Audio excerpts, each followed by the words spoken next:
There are three crucial things that you have to do if you want to be a great ball striker. If you get these pieces down, I'm telling you, you can give Colin Morikawa a run for his money. So let's work backwards with number one. Number one is we need to get the butt end of the club to the ball before the club reaches parallel to the ground. When we look at the best ball strikers, this is the kind of position that they're in. So if I fast forward this to impact, you can see how I'm getting my hands ahead of the golf ball, and I'm de-lofting the club, and I'm going to compress the heck out of the ball if I'm able to do that.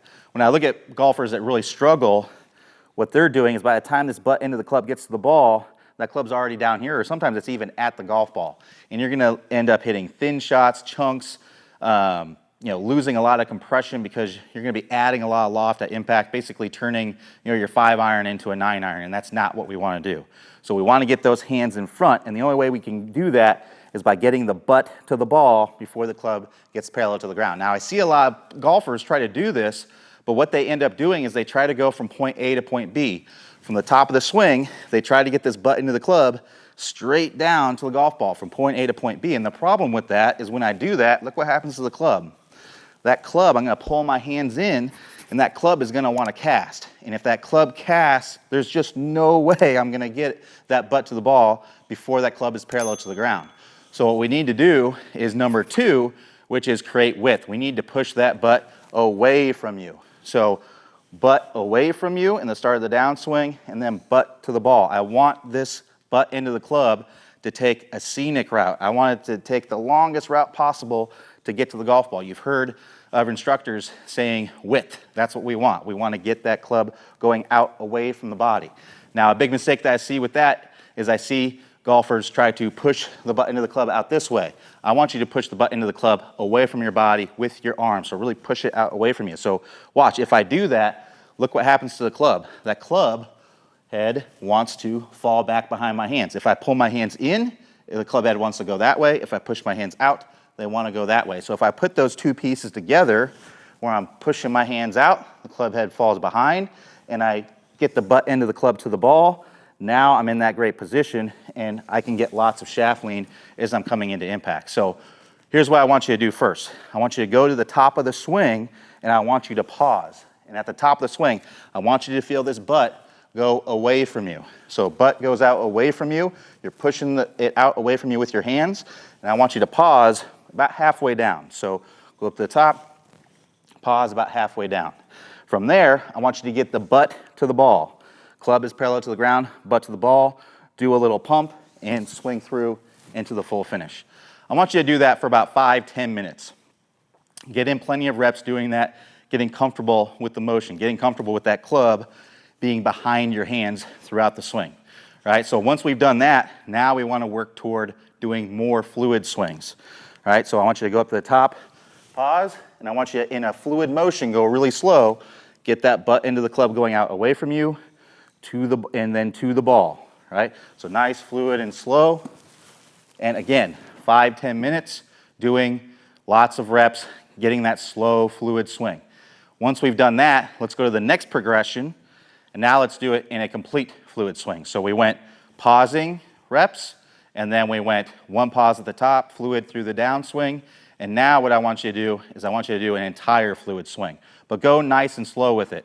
Anything that we learn to do fast, we have to learn to do slow first, right? So it's not likely that you're going to be able to just do this at full speed right away with the golf ball. So that's why we have to incorporate practice swings to get the feel for this at first. So I want you to go nice and slow and fluid here. And when you go slow, the reason why that's also important is because it gives you a chance to organize your thoughts, right? You can organize your movements a lot better. If you go fast, things are happening too fast, you can't really think about what you're doing. But if you get enough reps in with it, you're going to get more comfortable with it, and it's going to become more automatic.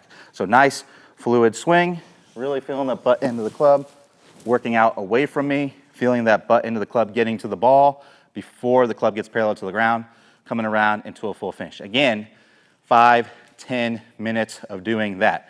Now once you've done that and you've worked your way up to faster and faster swings, now we're ready to add the golf ball and try to do it with the golf ball. But as I mentioned, there are three crucial things that you need to be doing. We've only talked about two of them. And this last piece is really the most crucial piece that you need to be doing, because if you're not doing this piece, you're going to have a really hard time hitting good golf shots and doing what we did right here. You may be able to do what we did here, but they're most likely not going to be real great golf shots because that club is not in the right position to be able to do that. And that's what we refer to as shallowing out the club and squaring the face earlier. This is what we call the anti-roll method at top speed golf. So what we need to be doing is we need to get this club shallowing out in the start of the downswing, and we need to get this face squaring. If we can get that club in position, all this other stuff seems a lot easier. We can get this butt end of the club working out away from us. We can get that butt to the ball.